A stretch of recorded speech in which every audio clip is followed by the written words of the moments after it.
یہ نازل ہوا تو پہلی دور جاہلیت میں بھی کردار کا بلند ہو، اخلاق میں اس کی بلندی ہو، خواہ وہ پڑھا لکھا ہو نہ ہو۔ تو اس سے یہ معلوم ہوا، اور پھر اس لیے بھی یہ مصلحت سامنے تھی اللہ تعالیٰ کے غالباً کہ اگر وہ ایک بہت بڑے ادیب اور شاعر اور کلام کے ماہر ہوتے تو لوگ کہتے کہ یہ تو ان کا اپنا کلام ہے، اس کی مہارت ہے ان کو پہلے سے، اب اسے نئے انداز میں پیش کر رہے ہیں، ایک نئی تخلیق انہوں نے کی ہے، یہ کہنے کا موقع اللہ تعالیٰ نے نہیں دیا، بلکہ اس موقع پر اللہ تعالیٰ نے آپ صلی اللہ علیہ وسلم کا انتخاب کر کے یہ بتا دیا کہ اللہ تعالیٰ کی وحی، اللہ تعالیٰ کا پیغام اس کا محتاج نہیں ہے کہ کوئی اس کے سلسلے میں بہت پڑھا لکھا ہو، یہ کلام خود ہی ایسا ہے جو انسان کو تمام تعلیم یافتہ لوگوں کے مقابلے میں زیادہ بڑا عالم بنا دیتا ہے، زیادہ عاقل اور فہیم بنا دیتا ہے، زیادہ سمجھدار بنا دیتا ہے، زیادہ حکیم بنا دیتا ہے۔ اس کلام کی خصوصیت آج کوئی جاہل انسان جس کو کسی وجہ سے تعلیم حاصل نہیں ہو سکی، اپنی پسماندگی کی وجہ سے یا غفلت کی وجہ سے، یہ نہیں کہہ سکتا کہ ہم قرآن نہیں پڑھ سکتے اور ہم قرآن کی تعلیم سے آشنا نہیں ہو سکتے اور ہم قرآن کی تعلیم کو لوگوں تک نہیں پہنچا سکتے۔ نبی کریم صلی اللہ علیہ وسلم کی سنت میں بہت نمایاں بات ہے کہ آپ پڑھے لکھے نہیں ہونے کے باوجود اور کار نبوت کے درمیان بھی جہاں کہیں کوئی بات لکھنے کی ہوتی تھی وہاں دوسرے لوگ لکھتے تھے، اور آپ یہ پوچھتے تھے کہ کہاں پر یہ بات لکھی ہوئی ہے۔ تو آج ہماری یہ امت بلا شک پڑھی لکھی نہیں ہے، بہت بڑی اکثریت دنیا کے نقشے پر ہماری تعداد بہت زیادہ ہے، اور خود ہندوستان میں کم از کم 20 کروڑ کہی جاتی ہے، بعض لوگ تو 25-30 کروڑ بتاتے ہیں، لیکن ایک محتاط اندازے کے مطابق 15-20 کروڑ تو ضرور ہے۔ اتنی بڑی تعداد دنیا کے نقشے پر کسی دوسرے ملک میں اگر ہے تو سوائے 1-2 ملک کے اور کہیں نہیں ہے، اور یہ آبادی کہیں نہیں جا سکتی کہ اقلیت میں ہے۔ 1 ارب 30 کروڑ کی آبادی میں اس آبادی کو یہ نہیں کہا جا سکتا کہ اقلیت میں ہے، اس مختلف قسم کے طبقوں میں بٹی ہوئی ہے، اور ہر طبقے کو آپ اٹھا کر دیکھیے تو کوئی طبقہ آپ کو ایسا نہیں ملے گا جس میں یکسانیت ہو ہر طرح کی اور وہ مسلمانوں سے بڑی ہو تعداد۔ اس ملک میں اس وقت بھی جتنی بھی آبادی ہے اس میں مسلمانوں کی آبادی بہت کثیر ہے اور کثرت میں ہے اس لحاظ سے، لیکن یہ عجیب بات ہے کہ خود اس ہندوستان میں جو ایک جمہوری ملک، ذرائع وسائل ہیں، ان کے پاس تیل کے خزانے ہیں، بہت کچھ ہے، اللہ تعالیٰ نے نوازا ہے، تو آج اس مقام پر پہنچ گئے۔ اور اس ملک میں بھی ہمیں جن حالات کا سابقہ ہے اسی وجہ سے، یہاں جو لوگ بہت پسماندہ تھے، دلت تھے، ذلیل و خوار تھے، صدیوں دبا کر چلے گئے تھے، انہوں نے جب تعلیم حاصل کی تو آج وہ آنکھوں میں آنکھیں ڈال کر باتیں کر رہے ہیں۔ اور حکومت کے مسلطوں پر بھی ہیں۔ یہ ہمارے غور و فکر کی بات ہے کہ ہم نے علم کے میدان چھوڑ دیا، اور جنہوں نے تعلیم حاصل کی اس میں وہ لوگ قابل مبارکباد ہیں جن کو دین کا شعور حاصل ہے، جو دین پر چلنے کی کوشش کر رہے ہیں، لیکن کیا وہ تعداد نہیں ہے ان پڑھے لکھے لوگوں میں، ہائیلی کوالیفائڈ لوگوں میں، بہت اونچے تعلیم یافتہ IAS آفیسران، پروفیشنلز، مختلف علوم و فنون کے میدان میں، ان کو بڑی فوقیت بھی حاصل ہے ان میں سے کچھ لوگوں کو، مسلمانوں کو، لیکن وہاں کس بات کی وہ نمائندگی کر رہے ہیں؟ کیا وہ اسلام کی نمائندگی وہاں کر رہے ہیں؟ کیا وہ وہاں اس حلقے میں قرآن کی تعلیمات کو پیش کر رہے ہیں؟ نہیں کر رہے ہیں تو کیوں؟ اس لیے کہ ان کی تعلیم جن جگہوں پر ہوئی وہاں قرآن کی تعلیم کا شعور نہیں دیا گیا، ورنہ وہ ذہین ہیں، وہ باصلاحیت ہے۔ اگر انہیں یہ دیا گیا ہوتا تو آج قرآن وہاں بھی پہنچ گیا ہوتا، ان حلقوں میں بھی آسانی سے، جہاں ہمارے آپ کی کامن مین کی پہنچ نہیں ہے وہاں بھی پہنچ گیا ہوتا۔ تو آج اس بات کی ضرورت ہے کہ ہم میں سے ہر شخص اپنے بچوں سے اس کو شروع کرے، اس کا آغاز کرے، کہ جو بچے ہمارے گود میں پرورش پا رہے ہیں، جو ہمارے زیر سایہ پرورش پا رہے ہیں، جن کو اب تعلیم گاہوں تک پہنچنے کی سن شعور ہو گیا ہے، ان کو ایسی جگہوں کا تعلیم دی جائے کہ جس سے دنیاوی علوم میں اگر وہ مہارت حاصل کریں تو ساتھ ساتھ دینی علوم میں بھی ان کی دسترس موجود رہے۔ یہ جد و جہد اور کوشش ہم میں سے ہر شخص کو، ہر ماں کو، ہر باپ کو کرنی ہوگی،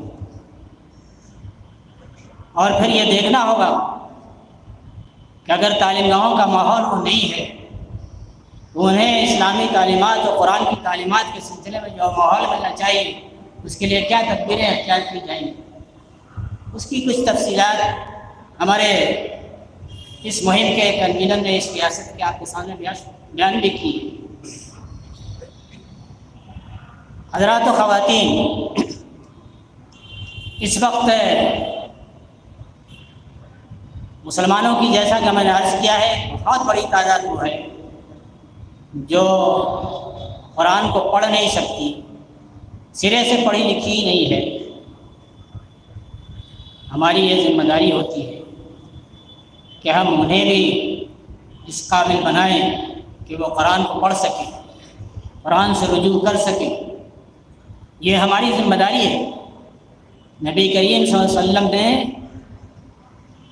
پڑھے لکھے نہیں ہونے کے باوجود کن کن لوگوں تک دعوت پہنچائی، قرآن کا پیغام کن لوگوں تک پہنچایا ہے، وہ بھی جو اس وقت قریش میں اعلیٰ مقام رکھتے تھے، ان کے سامنے بھی، وہ بھی جو سماج میں خواتین تھیں، عورتیں تھیں، ان کو بھی، جوانوں کو بھی، اپنے ہم عمر اور اپنے سے کچھ زیادہ لوگوں کو بھی، اور غلاموں کو بھی، جن کی حیثیت بہت ہی ذلیل و خوار کی وہاں تھی اس معاشرے اور سماج میں، وہ سر اٹھا کر جی نہیں سکتے تھے، وہ دوسروں کے رحم و کرم پر تھے، لیکن اس قرآن کی تعلیم سے انہیں بھی آشنائی ہوئی، اور اس لیے ہوئی کہ جن لوگوں نے ایمان لایا انہوں نے اس قرآن کو مضبوطی سے پکڑا، اپنی زندگی میں اتارا، اور اسی کی تبلیغ اور ارشاد میں اپنا تن من دھن سب کچھ لگا دیا۔ نبی کریم صلی اللہ علیہ وسلم خود ایک بڑے تاجر تھے، اس وقت مکے کی سرزمین پر جو سب سے بڑی سرمایہ دار خاتون تھی، پہلی شادی مجھ سے ہوئی آپ کی، اور آپ اس تجارت میں پارٹنر کے حیثیت سے شریک ہوئے، اور آپ کی ایمانداری اور اخلاص کو دیکھ کر کے انہوں نے انہیں پارٹنر بھی بنایا اور آگے جا کر لائف پارٹنر بھی بنایا۔ اور پھر جب وہ ان کا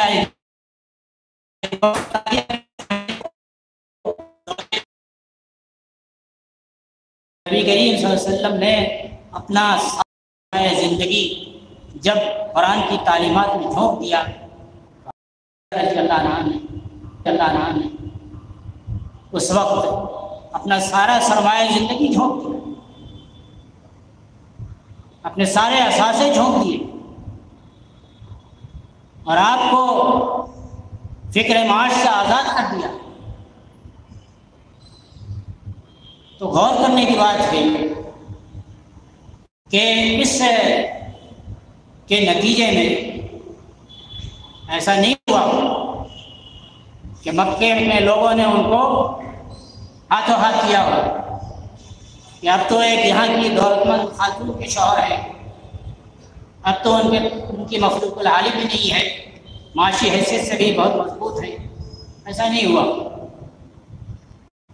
بلکہ مخالفت بڑھتی گئی اور بالآخر آپ کو ہجرت مدینہ کرنی پڑی۔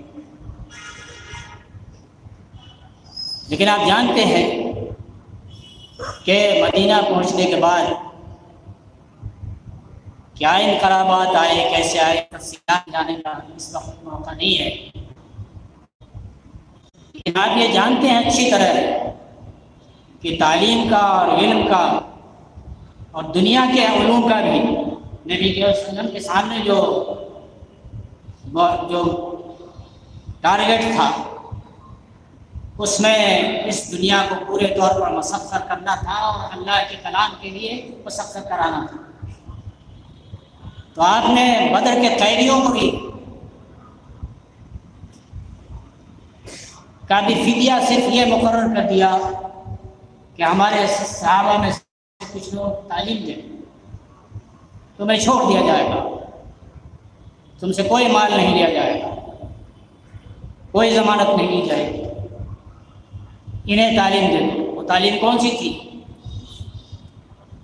حق کی تعلیم دینے کے لیے تو خود نبی کریم صلی اللہ علیہ وسلم تشریف لائے تھے، ان کو مبعوث کیا گیا تھا۔ وہ تعلیم اس وقت کے اس دور کی جو مروج تعلیم تھی وہ تعلیم تھی، اس لیے کہ آپ کے ساتھی جو آپ کے ساتھ آئے تھے اس میں اچھی خاصی تعداد ان لوگوں کی تھی جو پڑھے لکھے نہیں تھے، اور حضور صلی اللہ علیہ وسلم کو یہ بات معلوم تھی کہ گرچہ کے سامنے دنیا پر غالب کرنا ہے، یہاں جو علوم میں تعلیم کرنے اور کرانے کی کوشش کرنی چاہیے اپنے بچوں کو، اپنی نوخیز نسل کو۔ لیکن ہر جگہ فتح کے جھنڈے بلند ہوتے چلے گئے، بڑی سپر پاور جو ہے وہ انہوں نے اپنے آپ کو جھکا دیا، مجبور ہو گئی سپر ڈالنے پر۔ یہ کون سی طاقت تھی؟ قرآن کی بنیاد پر اتحاد کی طاقت تھی، قرآن کی بنیاد پر اتحاد کی طاقت تھی، قرآن کے علمبرداروں کی اتحاد کی طاقت تھی۔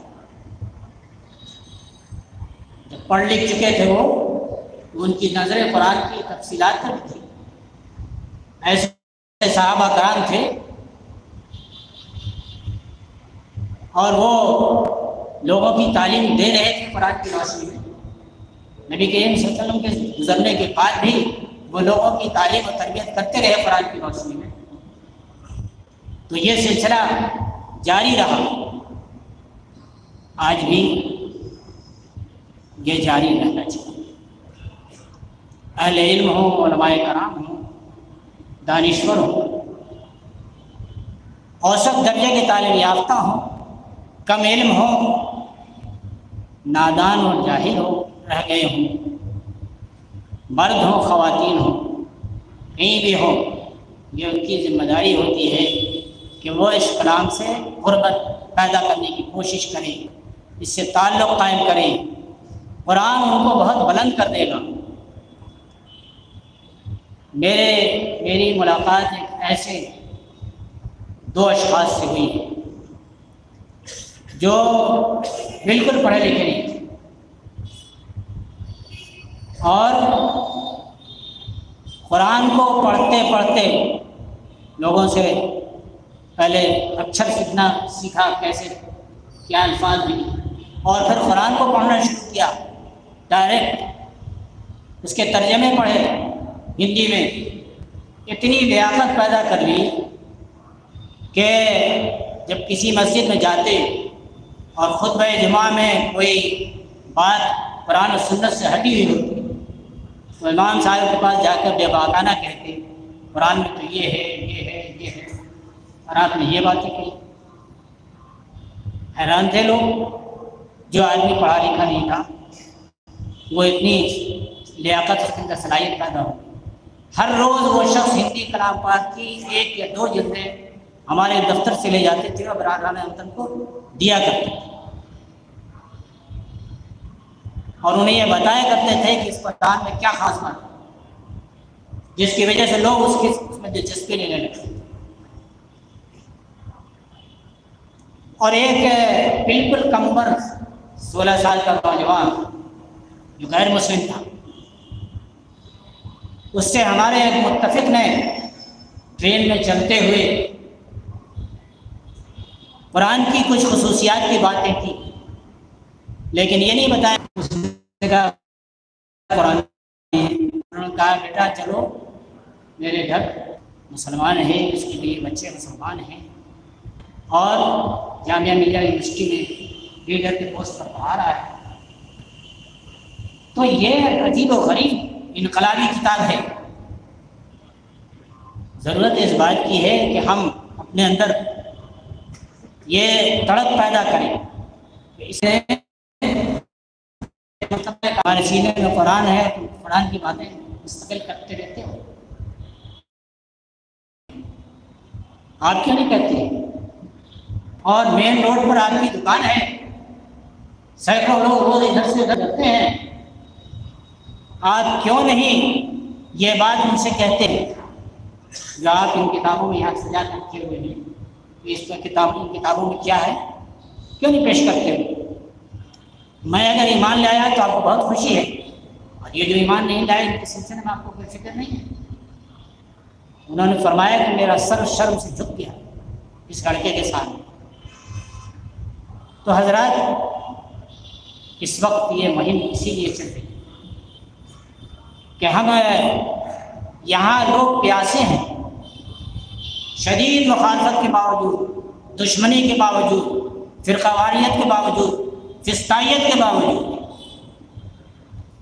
اس ملک سے مسلمانوں کا گویا نام و نشان مٹ جائے اس کی تحریک چلانے والوں کے باوجود یہاں اچھی خاصی بڑی تعداد ہندوؤں میں، دوسری قوموں میں موجود ہے جو آپ کے پیغام کو لبیک کہہ سکتی ہیں، اور ان کے اندر بھی ہو سکتے ہیں۔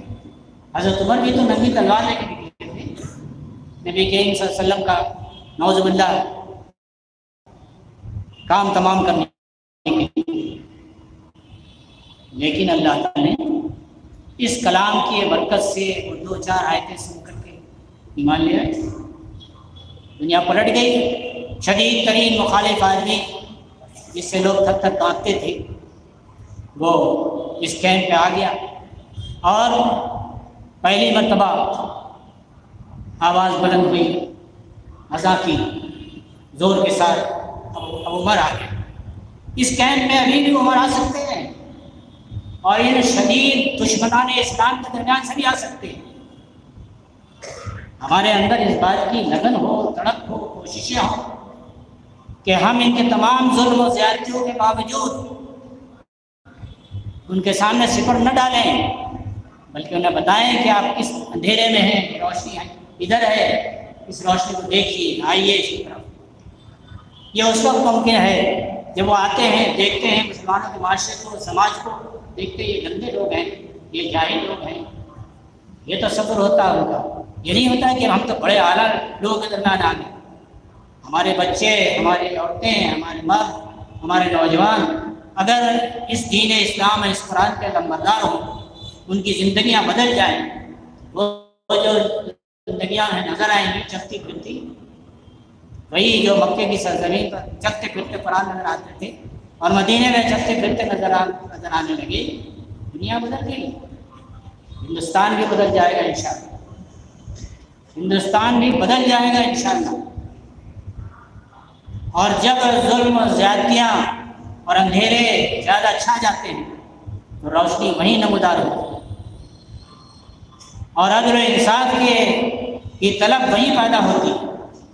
قرآن کس عدل و احسان کا علمبردار ہے، یہ بات ان کے سامنے آنی چاہیے، اور ہم میں سے ہر شخص کو اس کی کوشش کرنی چاہیے کہ ہمارا گھر کا ہر بچہ، ہمارا ہر نوجوان، ہمارے ہر لڑکیاں جو کالج یونیورسٹیاں کہیں بھی جا رہے ہیں وہ اس قرآن کے علمبردار بن کے جائیں، ان کی زندگیوں میں تبدیلیاں ہوں، وہ دیکھیں تو یہ حجاب پر پابندی، یہ فلاں پر پابندی، قرآن کی آیات پر پابندی، یہ سب چیزیں جو ہے یہ ماضی کی یاد رہ جائیں گی، ان میں کوئی استحکام نہیں ہے۔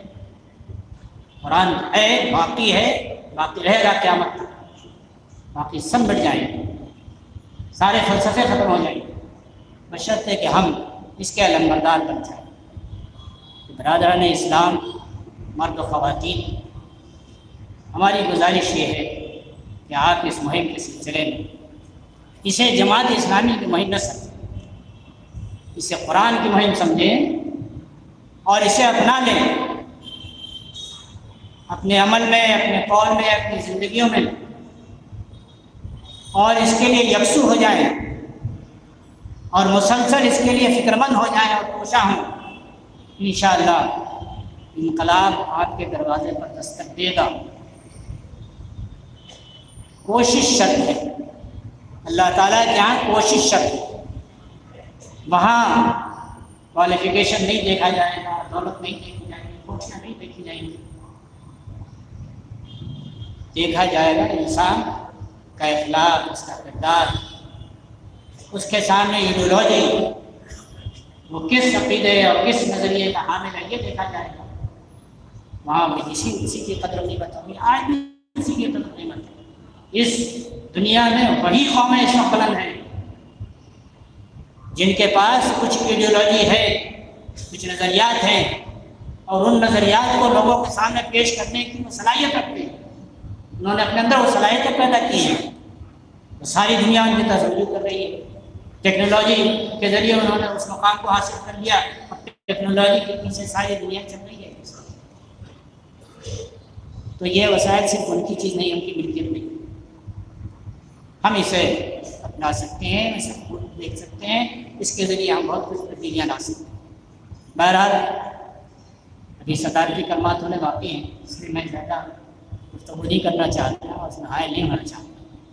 میری بس یہ گزارش ہے کہ اس مہم کو 10 دن کی مہم نہ سمجھیں، اس مہم کو زندگی کی مہم سمجھیں، یہ زندگی پیدا کرنے والی مہم ہے، اور اسے پوری زندگی کے لیے آپ قبول فرمائیں۔ اللہ تعالی ہمیں اور آپ کو اس کی توفیق عطا فرمائے۔ وآخر دعوانا ان الحمدللہ۔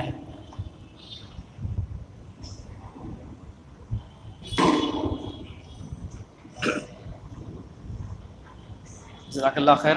یہ تھے جناب محمد جعفر صاحب، نائب امیر جماعت اسلامی ہند۔ اب میں قبل اس کے محترم امیر الخا سے خطاب کے لیے کہوں، ایک سوال کیا گیا ہے خواتین کی طرف سے کہ ایس آئی او کی 2 روزہ کانفرنس کا دوسرے دن کا پروگرام ہے 23 تاریخ کا، پبلک سیشن، عوامی سیشن، اس میں کیا خواتین کی بھی شرکت ہو سکتی ہے؟ تو یہ پبلک سیشن جو ہے تمام ہی لوگوں کے لیے ہے، آپ ضرور بضرور اپنے اہل خانہ کے ساتھ تشریف لائیں، مرد و خواتین سب کے لیے۔ پروگرام کی تفصیلات کا ہینڈ بل یہاں پر کاؤنٹر پر رکھا ہوا ہے۔ 22 تاریخ کے دن جو سیشنز ہوں گے اس میں انجینئرز، میڈیکوز اور اسکول کے اسٹوڈنٹس ہیں، دینی مدارس کے طلباء ہیں۔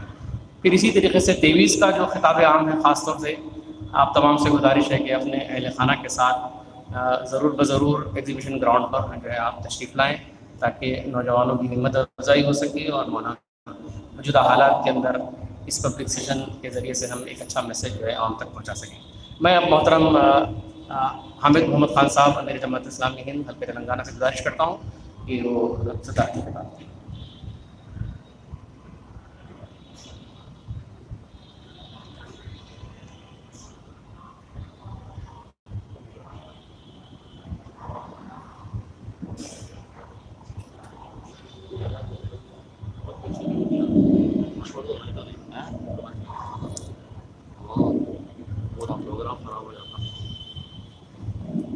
بسم اللہ الرحمن الرحیم نحمدہ ونصلی علی رسولہ الکریم وعلی آلہ واصحابہ اجمعین اما بعد فقال اللہ تعالی فی قرآن المجید اعوذ باللہ من الشیطان الرجیم بسم اللہ الرحمن الرحیم وَنُنَزِّلُ مِنَ الْقُرْآنِ مَا هُوَ شِفَاءٌ وَرَحْمَةٌ لِلْمُؤْمِنِينَ إِلَّا خَسَارًا صدق اللہ العظیم۔ محترم مولانا محمد جعفر صاحب نائب امیر جماعت اسلامی ہند، مہمان خصوصی جناب MN ظاہر صاحب، کنوینر رجوع الی القرآن مہم تلنگانہ و سیکریٹری حلقہ شعبہ اسلامی معاشرہ، جناب حافظ محمد رشاد الدین صاحب ناظم شہر جماعت اسلامی ہند گریٹر حیدرآباد، اعظم علی بیگ صاحب سٹی سیکریٹری، بزرگوں، دوستوں، عزیز نوجوان ساتھیوں، قابل احترام ماؤں، بہنوں، بیٹیوں،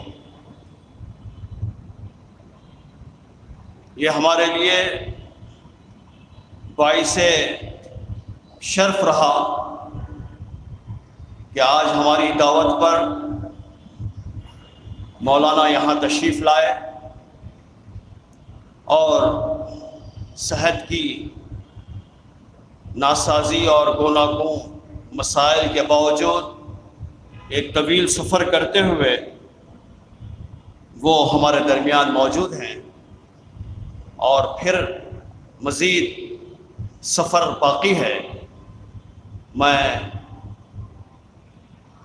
موصوف کے حق میں دعائے خیر کرتا ہوں کہ اللہ تعالیٰ انہیں صحت و عافیت سے نوازے اور بازوؤں میں قوت عطا فرمائے۔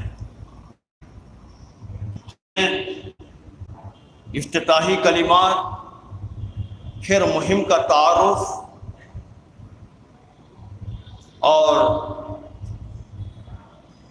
کلیدی خطاب ہم نے سنا، جس سے ہمارے ذہنوں میں اس مہم کی اہمیت، ضرورت اور افادیت واضح ہوئی۔ قرآن مجید اللہ تعالیٰ کا کلام ہے، اور ایسا کلام ہے جو احسن الحدیث ہے، ایسا کلام ہے جو چیلنج کے ساتھ میں نازل ہوا۔ دنیا میں کوئی کلام ایسا نہیں جو اپنے آپ کو چیلنج کی حیثیت سے پیش کرتا۔ عام طور پر ہمارے طلباء میرے پاس آتے ہیں اور کہتے ہیں کہ یہ عنوان ہم نے رکھا ہے کہ موجودہ دور کا چیلنج اور اسلام۔ تو میں انہیں کہتا ہوں کہ اسلام ہی ساری دنیا کے لیے چیلنج ہے۔ جب قرآن آیا تو چیلنج بن کر آیا اور اپنا تعارف کرواتا ہے، الف لام میم ذالک الکتاب لا ریب، یہ وہ کتاب ہے جس میں کوئی شک کی گنجائش نہیں، شک سے، ریب سے، تشکیک سے پاک کلام ہے۔ جب لوگوں نے کہا کہ یہ قرآن من جانب اللہ نہیں ہے، محمد صلی اللہ علیہ وسلم کہیں سے سن کر یہ کلام ہمارے سامنے بیان کر رہے ہیں، تو قرآن نے ان لوگوں کے سامنے یہ چیلنج رکھا، اس قوم کے سامنے یہ چیلنج رکھا جو قوم اپنے آپ کو عربی کہتی تھی، اور ماں باقی جو دنیا تھی اس دنیا کو وہ عجمی کہتی تھی۔ یعنی اگر کسی میں زور بیاں ہے تو وہ ہم میں ہے، کسی میں کلام ہے تو ہم میں ہے، کسی میں انشاء پردازی ہے تو ہم میں ہے، کسی میں زور بیان اور خطابت ہے تو ہم میں ہے، کسی میں شعر ہے تو ہم میں ہے، اور باقی کی جو دنیا ہے وہ دنیا گونگی ہے، عجمی ہے۔ اس کے سامنے یہ چیلنج رکھا گیا، وَإِن كُنتُمْ فِي رَيْبٍ مِّمَّا نَزَّلْنَا عَلَىٰ عَبْدِنَا فَأْتُوا بِسُورَةٍ مِّن مِّثْلِهِ، یہ کتاب جو ہم اپنے بندے محمد صلی اللہ علیہ وسلم پر نازل کر رہے ہیں، اگر تمہیں اس امر میں کوئی شک ہے تم ان کو بلا لو، تمام معبودان باطل کو جمع کر لو۔ وَإِن كُنتُمْ فِي رَيْبٍ مِّمَّا نَزَّلْنَا عَلَىٰ عَبْدِنَا فَأْتُوا بِسُورَةٍ مِّن مِّثْلِهِ وَادْعُوا شُهَدَاءَكُم مِّن دُونِ اللَّهِ إِن كُنتُمْ صَادِقِينَ، اگر تم اپنے اس دعوے میں سچے ہو تو یہ کر کے آؤ۔ پھر اس کے مان بات کہا قرآن کہ تم نہیں کر سکتے ایسا، تم ایسا نہیں کر سکتے، فَإِن لَّمْ تَفْعَلُوا، تم ایسا نہیں کر سکتے، فَإِن لَّمْ تَفْعَلُوا کہہ کر خاموش نہیں رہا، فوری کہا فَإِن لَّمْ تَفْعَلُوا وَلَن تَفْعَلُوا، تم ہرگز ایسا نہیں کر سکتے۔ بیان میں زور ہے، زور ہے۔ فَاتَّقُوا النَّارَ الَّتِي وَقُودُهَا النَّاسُ وَالْحِجَارَةُ أُعِدَّتْ لِلْكَافِرِينَ، ڈرو اس آگ سے جس کا ایندھن تم اور تمہارے معبودان باطل بنیں گے۔ یہ وہ کلام ہے جو چیلنج بن کر آیا، اور آج تک اس چیلنج کا جواب دے نہیں سکا کوئی۔ جب یہ اعتراض کیا گیا، ارے اللہ لگاؤ، جب یہ اعتراض کیا گیا کہ اللہ کا کلام ہے تو اس میں بہت بڑی بڑی باتیں ہونی چاہیے تھی، اس میں مچھر، مکھی، مکڑی وغیرہ کی مثالیں دی گئی ہیں، یہ کیسا خدا کا کلام ہے؟ تو اللہ تعالیٰ نے فرمایا ان اللہ لا یستحی ان یضرب مثلا ما بعوضۃ فما فوقها، اللہ تعالیٰ اس سے ہرگز نہیں شرماتا کہ وہ مچھر اور اس سے بھی کوئی حقیر ترین کسی چیز کی مثال پیش کرے، اور ایسی ہی مثالوں کے ذریعے سے اللہ تعالیٰ بہت سے لوگوں کو ہدایت دے دیتا ہے اور بہت سے لوگوں کو گمراہ کر دیتا ہے۔ یہ وہ کلام ہے دوستو، یہ وہ کلام ہے جو نازل ہوا، اور یہ وہ کلام ہے جو کہتا ہے کہ اللہ نزل احسن الحدیث کتاب متشابہا، یہ وہ کتاب ہے جس کا یہ جو کلام اتارا گیا ہے، یہ ایسی کتاب ہے جو بہترین کلام ہے، اور اس کے جو اجزاء ہیں ہم رنگ ہیں، متشابہہ ہم رنگ ہیں۔ یہ کلام قرآن عظیم ہے، وَلَقَدْ آتَيْنَاكَ سبعا من المثانی والقرآن العظیم. یہ قرآن عظیم ہے، یہ قرآن کریم ہے. انہ لقرآن کریم، یہ قرآن کریم ہے، قرآن نور ہے. فما آمنوا باللہ ورسولہ والنور الذی انزلنا، ایمان لاؤ اللہ پر، اس کے رسول پر، اور اس روشنی پر، اس نور پر جو نازل کی گئی ہے، اس پر ایمان لاؤ. قرآن حکیم ہے. تلک آیات الکتاب الحکیم، قرآن حکیم ہے، قرآن مبین ہے. تلک آیات الکتاب المبین، اور قرآن مجید ہے. بل هو قرآن مجید، اور قرآن مبارک ہے، مبارک مہینے میں نازل ہے. وَإِنَّهُ لَكِتَابٌ عزیز، عزیز ہے، زبردست، اپنی ذات میں آپ محمود اور ایسی قوت اور طاقت رکھنے والا جس کے فیصلے کے نافذ ہوتے ہوئے کوئی رحمت نہیں کر سکتا، کوئی اس پہ ترمیم نہیں کر سکتا، کوئی اس میں نہیں کر سکتا. یہ وہ کلام ہے. قرآن رحمت ہے. وَرَحْمَةٌ لِقَوْمٍ يُؤْمِنُونَ، قرآن رحمت ہے، قرآن بصائر ہے. هَذَا بَصَائِرٌ مِّن رَبِّكُمْ، بصائر ہے قرآن.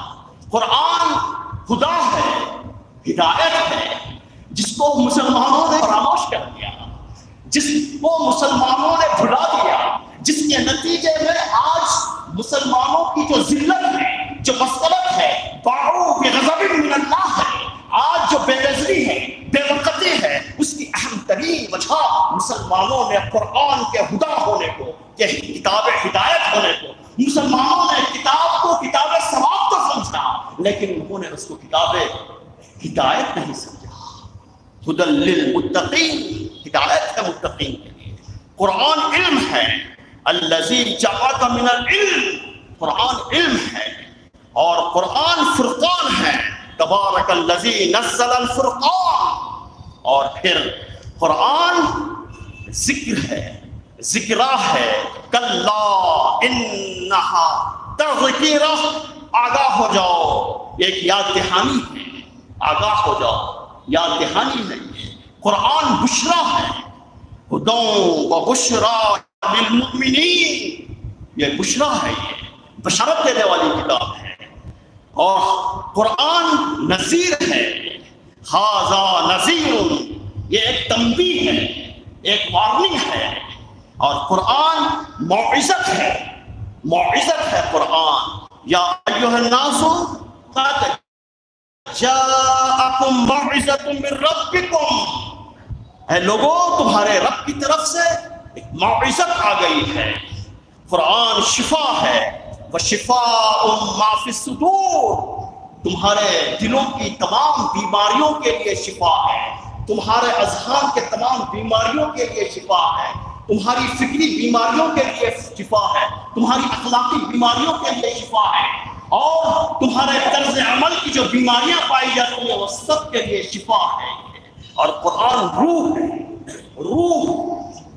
وَكَذَلِكَ أَوْحَيْنَا إِلَيْكَ روح من امرنا، یہ اللہ کا کلام ہے، یہ روح ہے.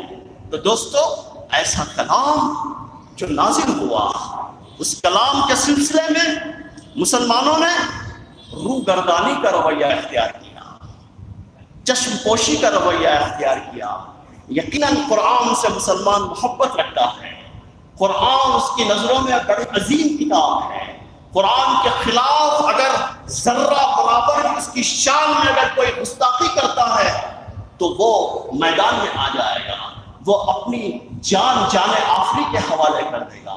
قرآن کے نام پر مرنے کے لیے وہ ضرور تیار ہے، لیکن افسوس کی بات یہ ہے کہ قرآن پر چلنے کے لیے تیار نہیں ہے، قرآن کو پڑھنے کے لیے تیار نہیں ہے، قرآن کو سمجھنے کے لیے تیار نہیں ہے، قرآن کو اپنی زندگی میں اپنانے کے لیے تیار نہیں ہے. قرآن کے مطابق ایک معاشرے کو تشکیل دینے کے لیے تیار نہیں ہے۔ یہ رجوع الی قرآن کی جو مہم ہے دراصل اسی لیے ہے۔ اور جب مسلمانوں نے قرآن کے ساتھ میں روگردانی کا رویہ اختیار کیا تو کیا ہوا؟ مسلمان ذلیل ہو گئے، خوار ہو گئے۔ جو جاہل طبقہ تھا، کم علم طبقہ تھا، ناخواندہ طبقہ تھا، وہ توہمات کے اندر مبتلا ہو گیا۔ طرح طرح کے ان کے اندر خرابیاں پیدا ہو گئی، نظریاتی خرابیاں پیدا ہوئی ان کے اندر۔ اور جو تعلیم یافتہ جو طبقہ تھا، پڑھا لکھا جو طبقہ تھا، وہ مغربی افکار سے مرعوب ہو گیا۔ اس کے پاس مغربی افکار اور خیالات کا جواب دینے کے لیے کوئی چیز باقی نہیں رہی، جس کے نتیجے میں وہ مغلوب ہو گیا، وہ محکوم ہو گیا۔ آج جو ہماری مغلوبیت ہے، جو محکومیت ہے، جو مظلومیت ہے، ہر طرف مسلمان مظلوم ہے، ہر طرف مسلمان محکوم ہے۔ اس کی اہم ترین وجہ کیا ہے؟ اس کی اہم ترین وجہ قرآن کے دامن کو چھوڑ دینا ہے، قرآن سے اپنے آپ کو رجوع نہ کرنا ہے، قرآن کی صحبت میں نہ بیٹھنا ہے، قرآن کے بتائے ہوئے طریقے کے مطابق عمل نہ کرنا ہے۔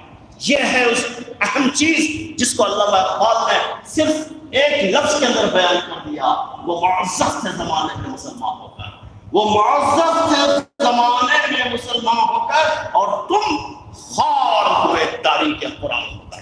تمہاری خواری، تمہاری پستی، تمہاری ذلت، تمہاری مسکنت اور تمہارا ہلکا پن، تمہاری بے عزتی، تمہاری بے وقتی، تمہاری بے وزنی، اس کے سوا اور کچھ نہیں کہ تم نے قرآن کو چھوڑ دیا۔ دوستو، بہت سی باتیں ہیں کہنے کے لیے، اور انشاءاللہ اس مہم کے دوران میں اور بہت سی باتیں آئیں گی، لیکن میں ان باتوں پر اکتفا کرنا چاہتا ہوں۔ میں چاہتا ہوں کہ رجوع الی القرآن کی اس مہم کے دوران میں ہم اپنا جائزہ لیں۔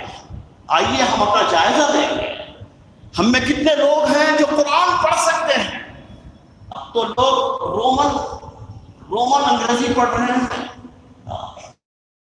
ہمارے ایک دوست جو کتابوں کے تاجر ہیں وہ کہہ رہے ہیں کہ رومن انگریزی کا جو قرآن ہے اس کا ڈیمانڈ بہت بڑھ گیا ہے، اس کا ڈیمانڈ بڑھ گیا ہے۔ یعنی آپ کے پاس اتنا وقت بھی نہیں وہ راکٹ سیکھنے کے لیے، آپ کے پاس وقت ہے لینگویجز سیکھنے کے لیے، آپ کے پاس وقت ہے ٹافل کے لیے، لیکن آپ کے پاس وقت نہیں ہے تو قرآن سیکھنے کے لیے۔ کتنے لوگ ہیں ہم میں سے جو قرآن پڑھ سکتے ہیں؟ ہم میں سے کتنے لوگ ہیں جو اس کی صحیح تلاوت کرنے پر قدرت رکھتے ہیں؟ صحیح تلاوت، صحت کے ساتھ تلاوت کرنے پر قدرت رکھتے ہیں؟ کتنے لوگ ہیں ہم میں سے؟ جائزہ لینے کی ضرورت ہے۔ ہم میں سے کتنے لوگ ہیں جو پابندی کے ساتھ میں قرآن کی تلاوت کرتے ہیں؟ پابندی کے ساتھ میں قرآن کی تلاوت کرتے ہیں۔ جو قرآن کی تلاوت نہیں کرتا، جو قرآن کی صحبت میں نہیں بیٹھتا، قرآن کو فجر سے پہلے نہیں پڑھتا، فجر کے وقت میں نہیں پڑھتا، اس کا دن منحوس دن ہے، اس کا دن منحوس دن ہے۔ اور پھر اس کی تمام جتنی کاوشیں اور کوششیں ہوتی ہیں اس میں اللہ تعالیٰ کی برکت شامل ہوتی ہے۔ قرآن کی تلاوت کرنا، قرآن کو گنگنانا۔ آپ صبح میں آپ تلاوت کیجئے، انشاءاللہ گنگنائیں گے۔ ہمارے بچپن میں ریڈیو سیلون اور کیا ہے وچن کی مالا وغیرہ آتا تھا، تو بچے صبح میں گانے سن کر گانے گنگناتے تھے۔ جو چیز سن لیتے ہیں اس کو گنگناتے بھی ہیں۔ نبی صلی اللہ علیہ وسلم نے فرمایا کہ وہ ہم میں سے نہیں ہے، وہ ہم میں سے نہیں ہے جو قرآن کو نہیں گنگناتا، جو قرآن کو نہیں گنگناتا۔ قرآن کو گنگنائیں، اس کی تلاوت کریں۔ تلاوت کے آداب کیا ہیں، تلاوت کی کیا برکتیں ہیں، یہ موضوع اب میرا نہیں ہے۔ پھر ہم میں سے کتنے لوگ ہیں جو قرآن کو سمجھ کر پڑھتے ہیں؟ دنیا میں آپ نے کوئی کتاب ایسی دیکھی؟ یہاں پہ پی ایچ ڈی کیے ہوئے لوگ بھی بیٹھے ہوئے میرے سامنے، ڈاکٹرز میرے پاس سامنے بیٹھے ہوئے ہیں بڑے بڑے۔ کیا دنیا میں کوئی ایسی کتاب مجھے بتا دیجئے جس کو بے سمجھے بوجھے پڑھا جاتا ہو. دنیا میں کوئی کتاب اگر بچے کو انگریزی سمجھ میں نہیں آئی تو انگریزی کے ماسٹر کو پکڑیں گے, ٹیوشن لگائیں گے. بچے کو اگر میتھمیٹکس سمجھ میں نہ آئے تو ٹیوٹر کو لگائیں گے. بچے کو اگر فزکس سمجھ میں نہ آئے تو کسی انسٹیٹیوٹ کو بھیجیں گے. لیکن کوئی باپ ایسا بھی ہے جو بچے کو قرآن سمجھ میں نہ آئے تو کسی کو قرآنی اسکالر کے پاس بھیجتا ہو, عالم کے پاس بھیجتا ہو. قرآن کے خلاف میں بہت سی سازشیں اس وقت جاری ہیں اور بہت سی سازشیں ہوئی قرآن کے خلاف میں. لیکن میری دانش میں, ہو سکتا ہے کہ آپ اس سے اتفاق کریں یا نہ کریں, لیکن میری دانش میں اس سے بڑی سازش قرآن کے خلاف میں اور کوئی نہیں کی گئی. شاید کہ عامت المسلمین کے ذہن میں, عام مسلمانوں کے ذہن میں یہ بات ڈال دی گئی کہ قرآن سمجھ میں آنے والی کتاب نہیں ہے. اگر تم سمجھو گے, اس کو سمجھنے کی کوشش کرو گے تو بھٹک جاؤ گے. اور اس کو مسلمانوں نے دانتوں سے پکڑ لیا ہے, اس کو سمجھنے کی کوشش نہیں کرتے. قرآن پر قرآن ختم کر رہے ہیں لیکن 2 آیات پھر سمجھ کر نہیں پڑھتے. تو ہم میں سے کتنے لوگ ہیں جو قرآن کو سمجھ کر پڑھتے ہیں؟ ہم میں سے کتنے لوگ ہیں جو اس کی تعلیمات پر عمل کرتے ہیں؟ قرآن نے کہا کہ ڈنڈی نہ مارو, قرآن نے کہا کہ اگر قرض کا لین دین کرو تو لکھ لیا کرو, قرآن نے کہا کہ کبھی جھوٹ نہ کرو, قرآن نے کہا کہ ماں باپ کے ساتھ میں اچھا برتاؤ کرو, حسن سلوک کا معاملہ کرو. کیا ہم کرتے ہیں دوستو؟ قرآن نے کہا کہ سود حرام ہے, حرام من اللہ ورسولہ, اللہ کے رسول کے خلاف میں اعلان جنگ ہے سود. کیا ہم سود سے بچتے ہیں؟ کتنے لوگ ہیں جو سود کے ناموں کو تبدیل کر کر کھا رہے ہیں سود؟ کتنے لوگ ہیں؟ میں ایسے بہت سے لوگوں کو جانتا ہوں جو باہر سے آ گئے اور انہوں نے فکس ڈپازٹ کرا رکھا ہے. میرے ایک دوست تھے ایودھیا نگر کالونی میں, مینیجر تھے وہ بینک کے. وہ کہتے تھے ہمیشہ, بڑی بڑی داڑھی والے لوگ اس بات پر جھگڑا کرتے تھے میرے بینک میں آ کر کہ اس پر جھگڑا کیا کرتے تھے. بینک ڈوب گیا, ہو گیا. کیوں؟ صرف اسی وجہ سے کہ مسلمانوں کو اٹریکٹ کیا گیا کہ اس میں ہم زیادہ شرح سود دیں گے, انٹرسٹ ریٹ آف انٹرسٹ زیادہ دیں گے. میں یہاں وہاں کی باتیں نہیں کر رہا ہوں. آپ بتائیے کہ ایسی قوم پر جس کو قرآن نے اعلان جنگ قرار دے دیا ہو, اس پر کوئی برکتیں نازل ہو سکتی ہے, رحمتیں نازل ہو سکتی ہیں؟ کتنے لوگ ہیں ہم میں سے جو قرآن پر عمل کرتے ہیں, قرآن کی تعلیمات پر عمل کرتے ہیں؟ کتنے لوگ ہیں جو قرآن کی تعلیمات کو بندگان خدا تک پہنچاتے ہیں؟ یہ سسکتی بلکتی پیاسی دنیا العطش العطش کہہ کر پکار رہی ہے. یہ پیاسی دنیا, بھوکی دنیا آج منتظر ہے کہ کوئی ہمارے پاس پیغام آ جائے. وہ منتظر ہے کوئی ہمیں آب حیات دے. ہم قرآن کو بندگان خدا تک پہنچانے کے بجائے ہم قرآن پر اژدہا بن کر بیٹھے ہوئے ہیں, قرآن پر سانپ بن کر بیٹھے ہوئے ہیں. کہا یہ جاتا ہے کہ کبھی دیکھا تو نہیں, میں نے سنا ہے کہ اژدہا خزانے پر بیٹھ جاتا ہے, قابض ہو جاتا ہے, اور اس خزانے کے قریب اگر کوئی پہنچتا ہے تو اس کو کاٹنے کے لیے, ڈسنے کے لیے بھاگتا ہے. نہ خود اس خزانے سے استفادہ کرتا ہے ایک نئے پیسے کا بھی, اور نہ پھر کسی دوسرے کو استفادہ کرنا دیتا ہے. بالکل اسی طرح مسلمان قرآن پر اژدہا بن کر بیٹھے ہوئے ہیں, نہ خود اس کی تعلیمات سے فائدہ اٹھاتے ہیں, نہ بندگان خدا کو تعلیمات سے فائدہ اٹھانے دیتے ہیں. مسلمانوں کو تو چاہیے تھا قرآن کی تعلیمات کو پہنچانے کے لیے وہ دروازہ بنتے, لیکن وہ دیوار بنے ہوئے ہیں. ہم کو دیکھ کر کوئی قرآن ہم سے نہیں پوچھتا، ہمارے کیریکٹر کو دیکھ کر.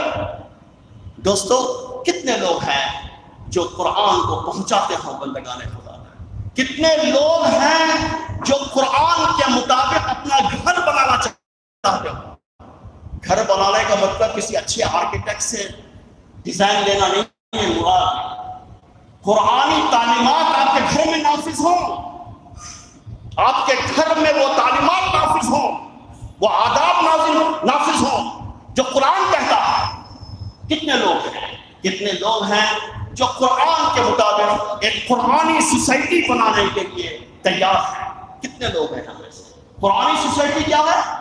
قرآنی سوسائٹی یہ ہے کہ محلوں میں، بستیوں میں، آبادیوں میں. اسی لیے نبی صلی اللہ علیہ وسلم بڑے بڑے شہروں کو پسند نہیں فرمایا تھا آپ نے. یہ بڑے شہر ایک عذاب ہے.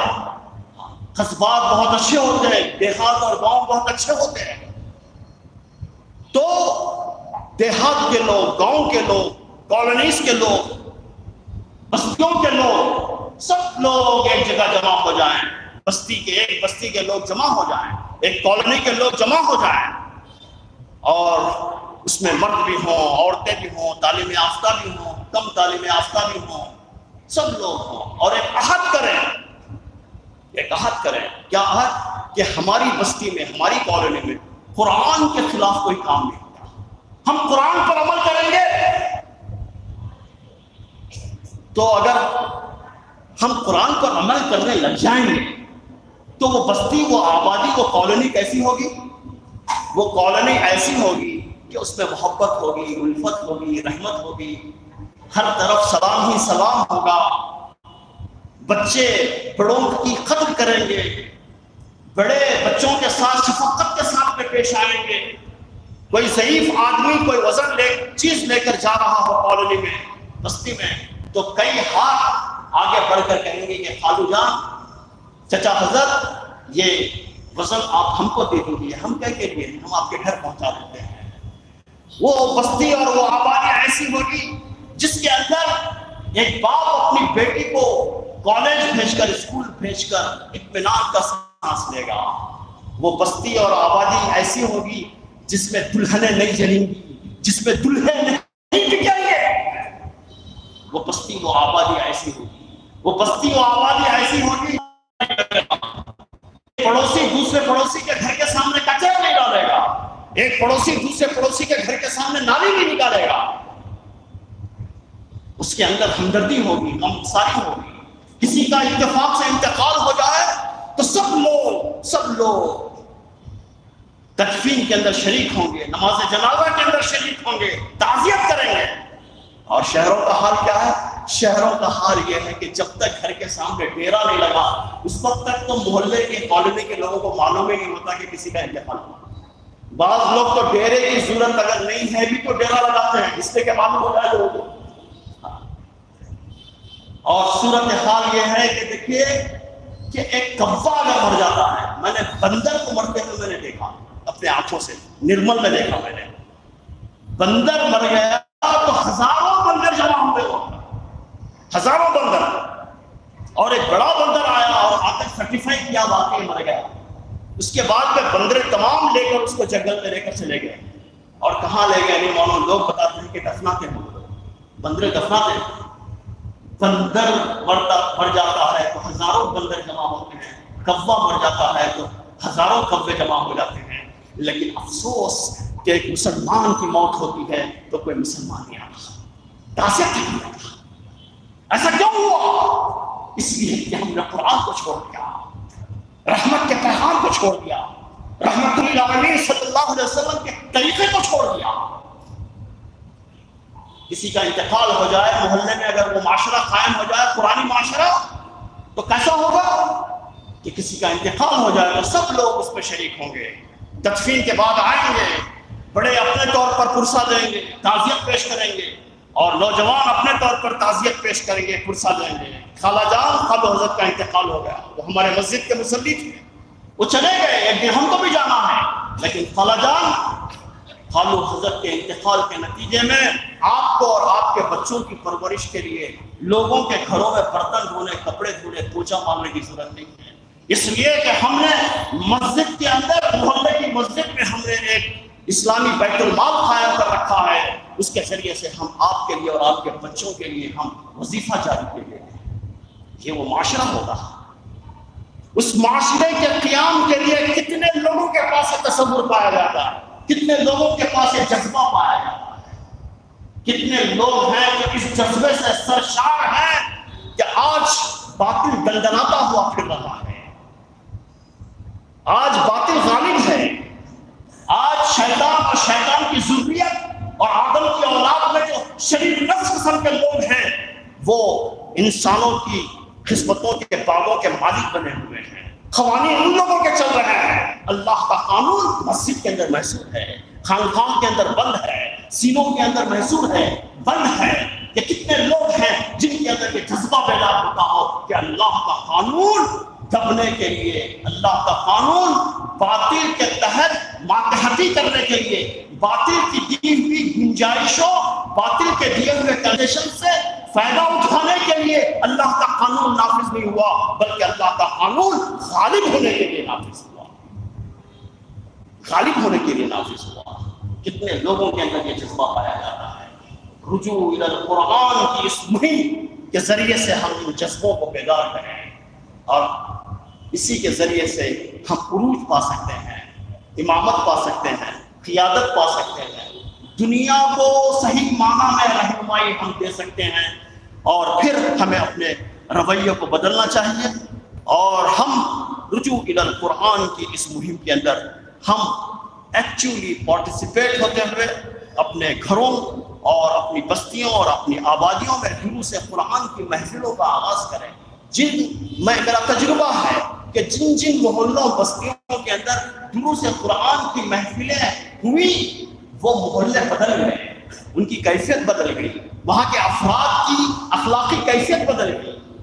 دوستو، یہ قرآن ایک انقلابی کتاب ہے، یہ جب آیا تو وہ اجڑ لوگ جو بکریوں کو اور اونٹوں کو صحیح طریقے سے چلا نہیں سکتے تھے، ان کو امامت کے منصب پر سرفراز کر دیا، ان کے فکر کو بدلا، ان کے اذہان کو بدلا، ان کے قلوب کو بدلا، ان کے سوچنے کے پیمانوں کو بدلا، ان کے لینے اور دینے کے پیمانہ کو بدلا اور ایک انقلاب برپا کر دیا۔ وہ انقلاب کا نام ہے قرآنی انقلاب، قرآنی تبدیلی، اور اس تبدیلی کے لیے اللہ کی کتاب کی طرف رجوع کرنا اور خاص طور پر تہجد کے بعد فجر کی نماز سے پہلے اس کی تلاوت کرنا، تلاوت کرتے ہوئے رونا۔ حدیث میں آتا ہے کہ رونا اگر نہ آئے تو رونے کی کیفیت پیدا کریں اپنے اندر، روئیں، قرآن کو دیکھ کر روئیں۔ اگر کسی کو خدا نخواستہ قرآن پڑھنا نہیں آتا تو صرف یہ کہتے رہیں کہ اللہ کی کتاب ہے، یہ اللہ کی کتاب ہے، انشاءاللہ اللہ تعالیٰ ضرور ثواب عطا کرے گا۔ اللہ تعالیٰ ہمیں قرآن کی صحبت میں بیٹھے اور قرآن کو سارے بندگان خدا تک پہنچانے اور اس کے مطابق ایک نظام قائم کرنے کی اللہ تعالیٰ ہمیں توفیق عطا فرمائے۔ دعوانا الحمدللہ رب العالمین۔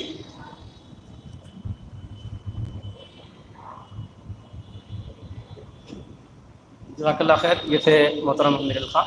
میں اب پروگرام کی اختتام کے لیے محترم علی احمد صابر صاحب سے گزارش کرتا ہوں کہ وہ آئیں اور اظہار تشکر کے ساتھ دعا کے ساتھ یہ پروگرام کرتا ہوں۔